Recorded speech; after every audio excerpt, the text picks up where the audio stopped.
Before starting, please sign up. I confess that I like horror stories. As a kid, I loved reading the scariest creepypastas on websites and other sports blogs. For me, it brings a lot of nostalgia, because since I was a little boy, any creepypasta, even if it was about SpongeBob, was interesting to see or read. It was fascinating to follow these stories that appeared out of nowhere on the internet, as if they happened a long time ago in the real world. They always played on supernatural stuff and it was scary to a kid.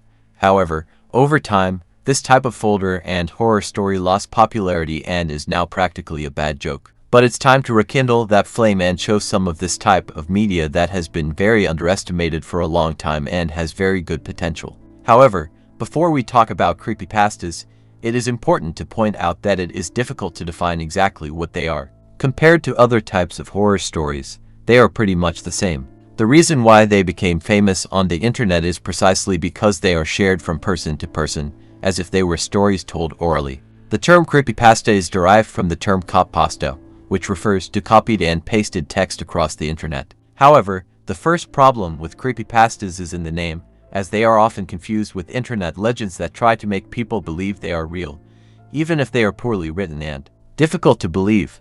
The big problem with this type of media is that they often try to pretend to be real, but without having evidence or facts that really prove the truth of the story. This combined with poorly written stories often makes them a joke on the internet. However, behind these silly stories, there are some that have a gigantic amount of interesting elements that make them even more attractive. Some were not even written down, but what created them was the occasion itself. An example of this is the legend of Polybius, an arcade from the 1980s that was confiscated by the government after it was considered dangerous for players. Many people reported getting sick after playing it, and after some time it was discovered that the game caused health problems because of some options that were used while playing the game. However, after this information was uncovered, no evidence of the game, not even gameplay, was found. What you've just seen is simply the height of a creepypasta. You, my dear, can't find dates, evidence or records that this happened or that there is a video game called Polybius. This proves that this deal never happened. There is a video on the internet that shows and talks about Polybius, but all these videos have been proven false and faked. It's actually a perfect copy of Polybius, which isn't difficult since no one has ever seen what it looked like. I have a whole video talking about Polybius which I think you should check out. What I want you to understand is that this is how creepypasta manifest themselves on the internet. They appear out of nowhere. They are replicated because they seem supernatural and because they keep secrets that no one should know. In fact, none of that happened. I think that nowadays, creepypastas of any other horror media that may exist on the internet, along with well-made ones, are a big problem. The creepypasta idea has become turbulent over time. Stories like Slenderman, for example, are very famous and were born from creepypastas. The original Slenderman story was supposed to be about a guy who was always watching him and who was always in the background of pictures, children's playgrounds or whatever, and would always be there, watching. But the original Slenderman story came out of a tournament where people competed to create urban legends. The images of the person who created the concept of Slenderman from scratch, with people being watched, ended up in other corners of the internet, with another name and a completely different story. This idea of creepypasta and urban legend is transcending to the point where people are taking the concept and transferring it to something much more professional or well done, like Slenderman. Movies, for example, some web series, like Marble Hornets, were made, breaking the idea of creepypasta being something vague, without much explanation and very supernatural. Once you know it's a directed horror web series, it loses some of the fun. The biggest problem with this type of media is that it cannot have an exact origin. Any creator of that, whoever made the first image or whoever made it very famous, can take credit and break the fun a little. I see this type of media as something to investigate and use your imagination. Something very similar to the legend of Slenderman and Momo. Remember her?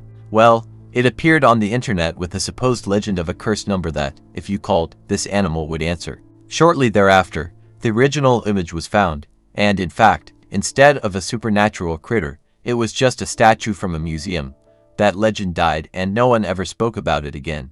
Now, in complete contrast to that, if you take the older, more famous creepypasta, you have Jeff the Killer. My quick opinion here is that it's one of the most horrible and bad things I've ever read on the entire internet. It's very difficult to find who created this creepypasta, let alone who made the original image of Jeff the Killer.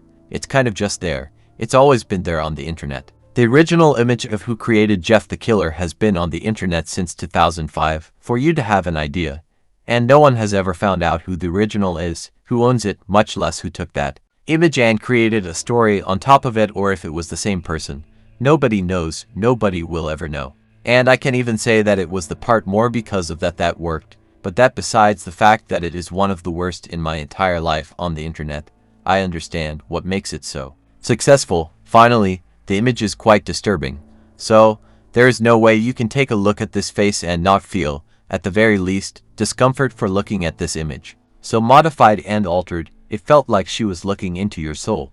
But then you go straight to his story. Well, a teenage serial killer who got this after being beaten up by bullies and having his face disfigured.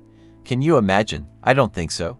As bad as it was the gateway for a lot of people to get access to creepypasta or just know a little bit about the world. It's not every day that you come across the most famous creepypasta, no matter how bad it is. They all have contributed to this idea that something is bad and poorly written and poorly done, which, to a certain extent, is not true. Even the weirdest legends were pretty consumable, even if you ignore the bad writing a bit.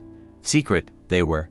Like, for example, Sonic X, and I know you disagree. The story takes the place of a boy named Tom, who received a CD, and, inside that CD, the game he got from his behavior, kind of weird. The very old Sonic game that had it on the CD came close in a very different way as he played, with some macabre things happening, like Sonic killing the other characters. And, from what's inside each cursed tape, yes, the more silly I found this story to be, this Sonic story ended up creating a trend, the trend of games cursed with death inside. A little after that, one that started to get a lot of attention, much more so than Sonic X, was The Legend of Ben Drowned.